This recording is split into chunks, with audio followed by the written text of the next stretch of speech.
Hey guys, what is up? It is Michael from Hallowed Thrills back with another video, and tonight we are here for the Hallowed Haunt Tour at Reaper's Revenge. That is right, we are here in Scranton, Pennsylvania for Reaper's Revenge. We are actually here for their media night, so thank you Reaper's Revenge for inviting us out here to check out the event. We already had gone through our entire daytime tour, so I'll talk a little bit about that. And then we'll head into some interviews with the owners of Reaper's Revenge and some of the technical people, as well as some of the actors here, hopefully. But it's going to be a great night. So far, it's already been great. They're super awesome here, allowing us to walk through some of the scenes and in some of the attractions. So it's really awesome.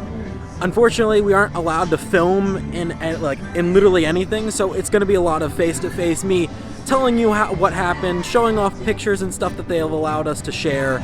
So it's gonna be, I'm gonna try to make the best of it for you guys and just share my experience so you guys know what to expect when you come out here for their attraction. But anyways, before we get into all of that, please make sure you're subscribed and have the bell notification turned on to get notified whenever I post a video. And also, while you're at it, go and follow both my Instagram and my Twitter. The links for those are down in the description. And now, without further delay, let's talk about the daytime tour that we did earlier. Just going to talk a little bit quickly about the walkthrough tour / ride-through tour that we had during the daytime here. It was actually really awesome to be able to see everything, and we had one of the owners, Todd, walk us through everything here and explain different scenes and how they did it. It was honestly really cool to get an inside knowledge on everything here. The one pumpkin scene, I am super excited to see that during the night. There's so many pumpkins, and he said there's 200 of these tiny little LED lights that make up that entire scene to light it up entirely. It's supposed to look really cool, so I'm excited to see that later tonight. We did walk through a little bit of pitch black, which is super tight and close together, so they're saying that's going to be the scariest of the night, so I'm excited to see that. Unfortunately, we're gonna cut to me actually back in my studio section, because it's gonna be tough to stop and film between everything, because like I said in the preview video, everything just flows directly into the next. So you go off the hayride into 2 attractions, then back on the hayride, then back into the last 2. But so it's gonna be really tough for me to be able to tell you guys about stuff in between everything. And then as far as other things that happened, so they walked us through a couple of the new scenes that they have for the hayride and showed us the cool Alice in Wonderland section during the daytime, which has a really cool scrim above everything that they were what could we do with a white curtain? Why would we do that with a white curtain when we could pay $4,000 for a piece of white scrim? It was just really funny that they went to the lengths that they did to make the effects much better than they could have been.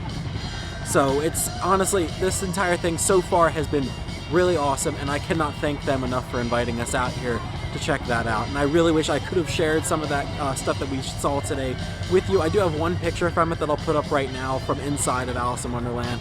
It's just a picture of a mushroom they allowed us to take a picture of, but I wish I could really share more with you guys, but you're just going to have to come out for yourself to see all of it. So we're just going to do a little walkthrough of everything that they have here. So the merchandise store is right there, and then as you turn around, we have the amazing skeleton arch that welcomes you into Reaper's Revenge this year. And it has a photo op right to the right of us. So this is just the main area where everything is that gets you ready. They have food over there, they'll have entertainment. And like I said, they have the merchandise area. They just have cool photo ops, especially with this funeral service thing. It's really cool looking. That's really funny looking. And it just reminds me of the horse and buggies that are all over the middle of Pennsylvania. It's really cool, dead Grim Reaper horse. And then we have a big bonfire in the middle, and there's the stage that's gonna have live entertainment throughout the night. And then over here, like I said, the food area is over there for concessions. More photo ops, which you guys just saw that where I was talking about the daytime tour. So that's right where I was right there. And then they have tarot readings, a big area for an actor to be up on top of and talk to people. First aid tent, and then the Skeletos, which honestly looks really cool. $5 a throw. You got 3 skulls. Well, $5 for 3 skulls in 10 seconds. 1 skull in wins. Skeletons, you will be given 10 seconds to take your 3 shots and get just 1 in the basket to win a prize. Your time starts now. So here are all the things that you can win here at Skeletor. So 2 wins get you a face mask, 3 wins get you a hat, or I believe a long sleeve shirt, maybe? I don't know, I'll have to ask. 7 wins get you a nice hooded sweatshirt, and 20 wins get you a Roku TV. That is really, really cool. So that's pretty much everything that I can show off here in the common area that they have here at Reaper's Revenge. We're gonna move on to the interview section of this. So we're gonna talk to, hopefully, Todd and Mike.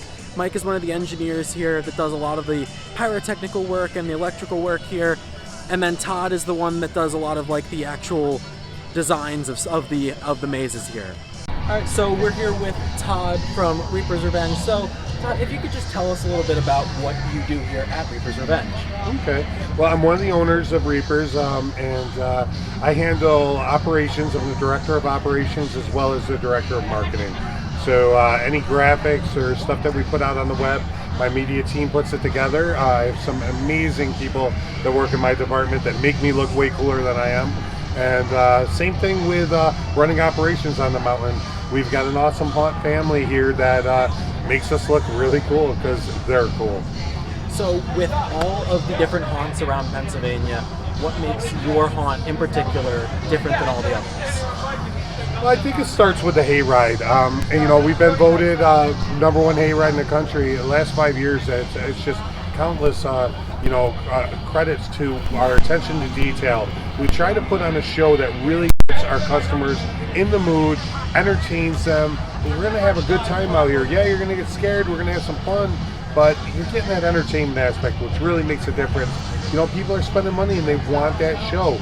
We're giving them a show. So this year's 13, next year is 14. Is there anything that you can tell us ahead of time that you're planning on changing up here? Well, God, I'd have to kill you if I told you. But you could use an extra body in there. No, we're excited about year 13 years of fear here at Reaper's Revenge.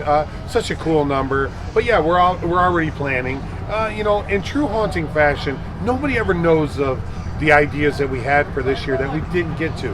I mean, we shoot the bar, we try to set the bar pretty high, and there's a lot of things that I wanted to get into that I didn't do this year. One of my big things that I'm really into is projections. I want to do more projection mapping and kind of have some fun with that. So some of my scenes, I think that'll maybe come into play, maybe next year.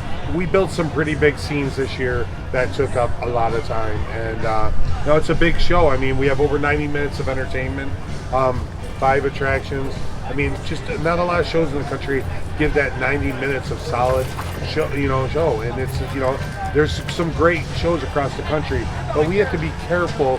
How big are we really getting, and how long can we keep people out there? Exactly. It's tough. We have 185 actors every night, not just on our busy nights, every night. So we put the same show on for any night, Friday, Saturday, Sunday, doesn't matter. And I think that is also something that makes Reapers a special place. Every show is the same. We pay the same attention to detail every night of the season, because I don't want you to see anything different than somebody else saw, and I want them to get their money's worth as well. Exactly. Well, thank you very much for talking with us for a little bit, and thank you for inviting us out for Media Night. It is going to be a blast tonight, I am sure, and I cannot wait to see all the hard work. So we're here with Mike. So we talked to Todd a little bit earlier. So what do you do here at Reaper's Revenge? All right, well, I'm the director of facilities, and my team and I, we manage the 65 acres, all the attractions, buildings, infrastructure, roads, bridges, you name it. That's what we do. So out of all the changes that are happening here at Reaper's Revenge for this year's event, what are you most excited for the audience to see, without giving too much away? All right, well, I'm most excited for our new scene, which you all got a preview of. It's called Temple, and I'm really excited about all the changes in Delirium that we did this year.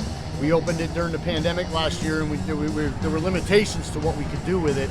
And then this summer we just concentrated on that, and we really upped the game in there, and I think everybody will enjoy it. Yeah, so thank you, and thank you for inviting us out here to cover the event. It's a pleasure having you. Thank you. Have a great night. You too. All right, so we got done all of our interviews for this event here, and the night has fallen, so it is now time for us to go through all of the scenes, part of the hayride and everything. So I'm going to throw it to future Michael, who's going to talk about everything that he experienced tonight. Thank you, past Michael. So I had a great time last night going through all of the different haunts there at Reaper's Revenge. So we went through all 5 attractions that they have there at Reaper's Revenge. My favorite thing at the hayride was definitely the Alice in Wonderland section. It was just so cool and was just such an awesome take on that, and the actors were actually like had speaking parts in there that were projected, like that were played over the speakers. So it was actually really awesome, and how like well timed this thing is. Like this, the big thing that they said throughout the entire event was just, this is a well-oiled machine. They have that thing set down to a second on how that works out with the actors, with the drivers of the tractors. Like everything is so perfectly timed out there. My least favorite part, though, if I had to say, of the hayride was the Psycho section, which had like a bunch of like hanging bodies above us. The section of it's cool, but then they just randomly threw Michael Myers in there, so it just didn't really make sense to me personally. It just kind of didn't fit. So that's the only downside of, like, the only thing that I thought was negative about the hayride. But my favorite out of the other 4 attractions, I really enjoyed the Lost Carnival. I absolutely loved the Lost Carnival. It was super like eerie, creepy. The scare actors in there did a amazing job fitting into the role, like making sure that you were like scared on time. They got like scares right in your face. They were moving you all over the place. It was just really awesome.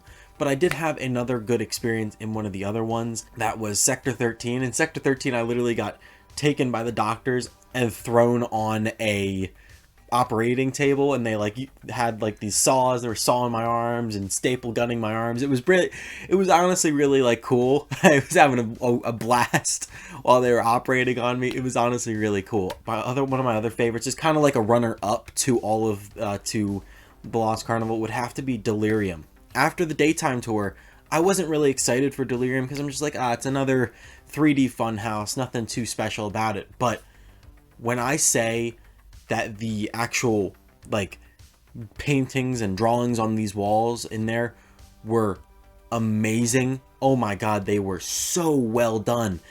Like I can't say enough how well done all of those paintings on the walls were, and the designs on all the walls in there were. Like they were so, like they reacted with the glasses so well.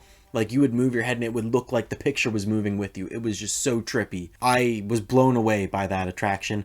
And then the scare actors were hitting their cues. They had boo holes and drop downs like all over the place in there. So super loud banging and jumping up in your face. It was honestly, it was all of these were really well done. Now out of the 4 though, the one that I hyped up for myself a lot, but just was really disappointed in was Pitch Black. But also I wasn't leading my group, so it was a little different. But Pitch Black is straight up pitch black. You can't see anything. There's super loud speakers in your, like, on either side of you the entire time. You're feeling around. You feel like disgusting stuff on the wall, and then every so often a light will pop on and there'll be someone standing there, and that startles you a little bit.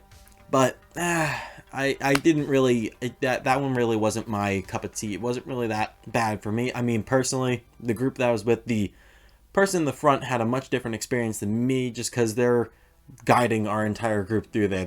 We have a Congo line going through the entire thing, and they're leading the pack, so they're getting all the scares. So I mean, I guess the experience could be different depending on what position you are in your little conga line that you have. But honestly, I just enjoyed my entire night there. Big shout out to Mike, Todd, Amy, all the people that are in charge of putting this, like, that show together. They do a fantastic job. Like I said, well-oiled machine. It's amazing when you can see it is the second week of operation, and you can see like the director of operations just chilling out, having a great time, not really having to really worry and running around like about whether the show's going on correctly or not. that just shows how well that they have this organized down to like the second, and how everyone is in their spots when they need to be. It's just awesome how well this is put together. Thank you for to everyone over there that just does an amazing job, and thank you for inviting us out there to check out Reaper's Revenge. I had a fantastic time. If you do want to go check out Reaper's Revenge up in Scranton, Pennsylvania, the link to their website will be down in the description. So go check out the website and buy tickets there. I had a fantastic time, like I did say. But if you did enjoy this video, please make sure you drop a like and also comment down below what you thought, if you've been out there, or honestly, if you're planning on going out there, did this make you feel more like in tune to what to expect at the event? Because personally, like, my experience may be different than yours, but I just thought it was such a cool event. Like, honestly, this is probably one of my favorite haunts that I've been to this year. But as always, I'm Michael, this has been Hallowed Thrills, and I'll see you guys next time.